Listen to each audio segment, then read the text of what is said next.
За тэгэхээр ирсэн асуултуудаас хариулаад явчихъя. Эхний асуулт.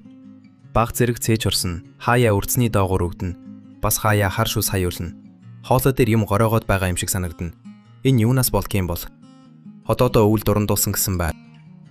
За тэгэхээр энэ хүний бичсэн бүх одоо тэр өөрт нь мэдрэгдээд байгаа зүйлүүдийг уншихад энэ хүнд бол сөөргөн шинж тэмдэг давмгаалж байна гэж хэлж болохоор байна.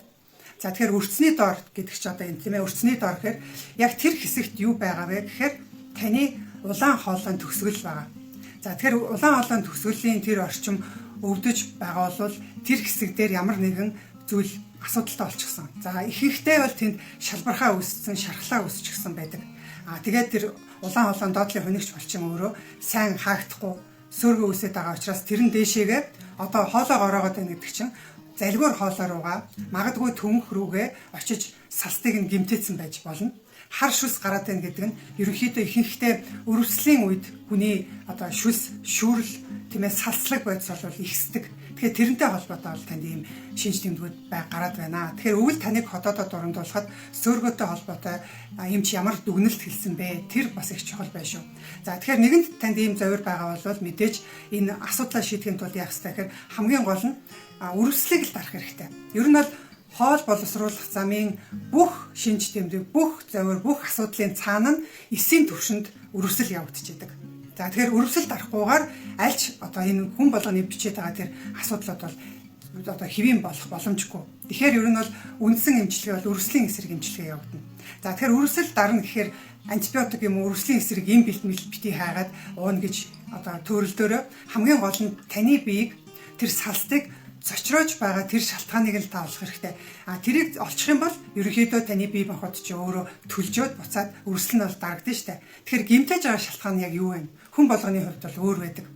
Идэж ууж байгаа зүйл, ууж идэж байгаа зүйл хэмжээнээс нь их хамаарна. Юу идэж ууж байгаа вэ? Хэр халуун идэж ууж байгаа вэ?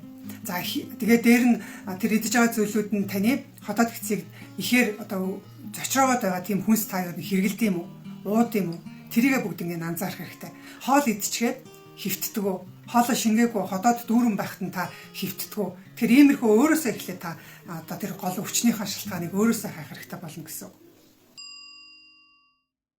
Ходоодны хатинг ашилтай. Одоо нэг ходоодны бэлтгэл ууж байгаа. Ходоод өвтөх нь гайгүй болж байгаа. Бас цүсний чулуутай юм. Цүсний чулуугаа эмчлэхгүйгээр зөвхөн ходоодоо эмчлээд нэмэргүй болов. Цүсний чулууг заавал ахуулах ёстой юу? Хаяа хатгаж өвддөг. 1 см хэмжээтэй нэг чулуутай. За тэгэхээр ерөнхийдөө бол таны цүсний хүүдий чинь зочмог өрөвсөөгүй байх юм бол заавал тэр цүсний хүүдийг авах гэж бол яарад хэрэггүй хүлээ. Ягаад тэгэхээр хэрвээ их өрөвсөлтэй бүр ингээд тэнд тэмээ бүр идэлж гисэн байх юм бол мэдээж заавал аавна. Тэгэхээс биш хэвийн байгаад архаг өрөвсөлтэй тийм намжмал байдалтай байгаа бол 1 см-ийн хэмжээтэй чулуутай олон хүмүүс амьдрал хэвийн яваад идэг. Ер нь бол цүсний хүүдий бол бидний хоол боловсруулалтанд маш чухал үүрэг гүйцэтгэдэг учраас яаран авах гэсний хэрэггүй ерөнхийдөө анзнаарай. Тэгээд 1 см-ийн чулуу чинь тэргүй таны цүсний сувгаар гараад одоо цүсний цуугийг бөглөнө гэсэн айдас бол угаасаа байхгүй учраас тэгэл цүснийхэн чулуутай амьдраад байж болно.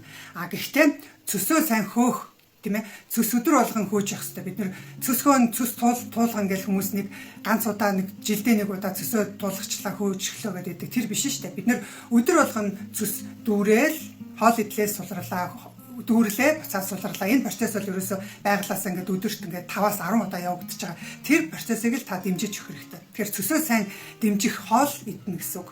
Хоол хүнсээрээ цөсөө хөөж өгнө гэсэн. Тэгэхээр таны идж байгаа хоолнд чи юу байвал цөс сайн хөөгдөхөөр нэгдүгээр ногоон навчид ногоо орж ирнэ. Ногоон навчид ногоо бол өөрөө цөсийг маш сайн хөөдөг нэгдүгээр.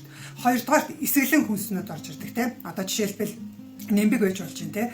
Тэгэхээр бид нар ийм одоо нөгөө жимсгнүүд бас байгаа шүү дээ тийм ээ. Нэрс анс гэдэг ийм жимсгнүүд байна. За эдгээрийг идэж болж байна хоол хүнсэндээ хэрэглэнэ шүү дээ.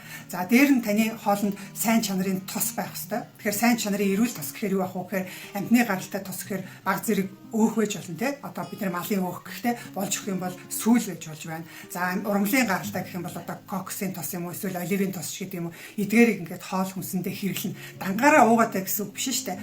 Хоол идэхдээ хэрэглэн 100 шидлээ дээр нь одоо тэр тосноосоо хойлол идэх гэсэн үг. Тэгэх юм бол таны цэс сайн хөөгдөн. Цэс сайн хөөгдөд байх юм бол ерөнхийдөө цэс чинь өтгөрөхгүй байх боломжтой болно. Ишөө дахиад тэр зүсний чулуу чинь томрохгүй эсвэл зүсний чулуу чинь нэмэгдэхгүй байх юм боломж нь бүрдэн. Тэгэхээр энэ дээр анхаарах хэрэгтэй. Таны бодож байгаа логик нь бол зөв. Өөрөөр хэлбэл зүсний асуудлаа зохицуулахгүй бол хотоод эмчлээд нэмэргүй юу гэдэг нь нэг талдаа зөв. Ягаад тэгэхээр ерөнхийдөө хотоодны асуудалтай хүмүүс ялангуяа ингээд хотоодны дурангийн зураг хүмүүс ингээд авчираад үзүүлэхэд нэг бол эмчин цэсний сөөргөөтэйгээд угаасаа цэс хотоод руу орж ирдэг гэдэг оншин тавигдсан байдаг. Тавигдаагүй ч гэсэндээ ерөнхийдөө ингээд хотоодны ерөнхий байдлыг харахаар цэс орж ирдэг нь уул мөр нь бол шууд харагддаг. Ягаад тэгэхээр бидний одоо хоол боловсруулах зам чинь өөрөө бидний яг буйлны өнгө шиг хацарны доторх шиг тийм гоё ухаан ягаан өнгөтэй байх хэрэгтэй. Гэтэл тэр хотоодны дурангийн зургийг ингээд цус орж ирдэг хүмүүсийг ингээд харахаар ийм шаргал ийм дэвсгэр тийм ээ ийм фон өгч гсэн байдаг. Эндээс юу гэж харах вэ гэхээр ер нь бол энэ хүн шөндөө хөвтөж явах үед нь бол цэцтэй тэргүй хотоод руу орж ирдэг юм байна. Яг дурандах моментод бол тэр цус нь гараа явчихсан байдаг л байхгүй юу. Тэгэхээр ерөнхийдөө бол ингэж хотоод руу цус их орж ирж явах юм бол хотоодны саст бол хамгийн их гэмтэн. Нөгөө бидний яриад байдаг хеликобактериас ч илүү хотоодыг хамгийн их гэмтээдэг, хатангашуулдаг, хотоодны эд эсийг нь бүтцийн өөрчлөлтөнд оруулдаг. Тэр зүйл бол таны өөрийн биеэс тэр ялгарч байгаа шүүрэл цус байдаг юм байна. Тийм учраас та өглөө босоод тийм ээ өглөөний хоол цайгаа яг идэж сурах хэрэгтэй. Зарим хүмүүс одоо жишээ нь мацаг барих нь сайн, хэсэгчилсэн мацаг барих нь сайн гэд орой одоо жишээ нь 6-аас хойш хоол идэхгүй байгаад маргааш нь бүр 12 цаг хүртэл хоол идэхгүй ингээ яваад идэв. За хэрвээ таны хоол боловсруулах асуудалгүй тийм ээ цусны чулуугүй байсан бол асуудалгүй ингээ явж иж болно. Гэхдээ энэ хилээд байгаа энэ мацаг хэсэгчилсэн мацаг танд тохирох уу гэдэг чинь бас асуултын тэмдэг. Ягаад тэгэхээр нэгэн л таны төсний үйл ажиллагаа доголдоод удаашраад зогсонгосон байгаа дээр нь та хоол идэхгүй нөгөө шөндөө одоо хуримтлагдсан хүүдиндээ хуримтлагдсан төсийг та хоол идчихэж л суллаа штэ. Хэрвээ та өглөө 12 өдрийн 12 хүртэл юу ч идэж явахгүй байх юм бол нөгөө шүн цугларсан цус чинь хүүдиндээ улам л удаал байгаад байна.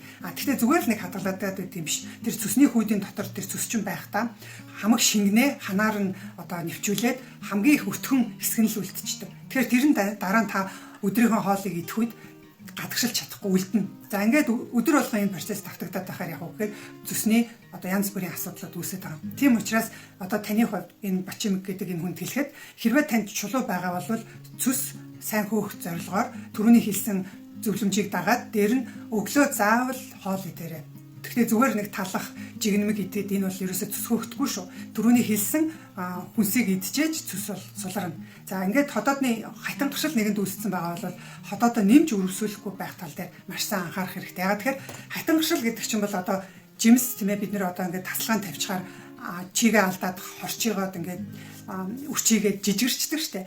Тэр шиг байдаггүй. Хотоодны хатангашил гэхээр хотоод бол хэлбэр нь ерөөсөө өөрчлөгдөхгүй, хэмжээ нь ерөөсөө багасгүй. Хамгийн гол нь хотоодны дотор талд нь байдаг бүр хамгийн чухал үүрэгтэй нөгөө хотоодны салс бүрхүүл гэж байгаа. Тэр бүрхүүл чинь л өөрөө одоо дотор нь бочирхай хэсүүд нь үхэл цөөрөд байгааг л хатангашил гэдэг байгаа шүү дээ. Тэгэхээр хатангашил нь бол ерөөсөө архаг үргэлжлэл явж байгаа. Тэгэхээр хоол боловсруулах, сөөргөөч байна уу, цэсний чулууч байна уу, хатангашилж байна уу, бүгднгийнх нь арт талд нь дандаа үргэлжлэл явж байгаа. Тэгээд тэр үргэлжлэл нь удаад ирэхээр архаг үргэлжлэлээ эмчлэх яваад байвал хотоодны хатангашилт үргэлжлэл болж байгаа. Тэгэхээр та хотоодоо хамгийн багадаа 10 жил, 20 жилийн хугацаагаар яасан байх нь үргэлжлүүлээл тэр үргэлжлэлийн ерөөсөө эмчлэхгүй яваад байснаас болоод ингээд одоо ийм олон асуудлууд үүссэн байх нэ.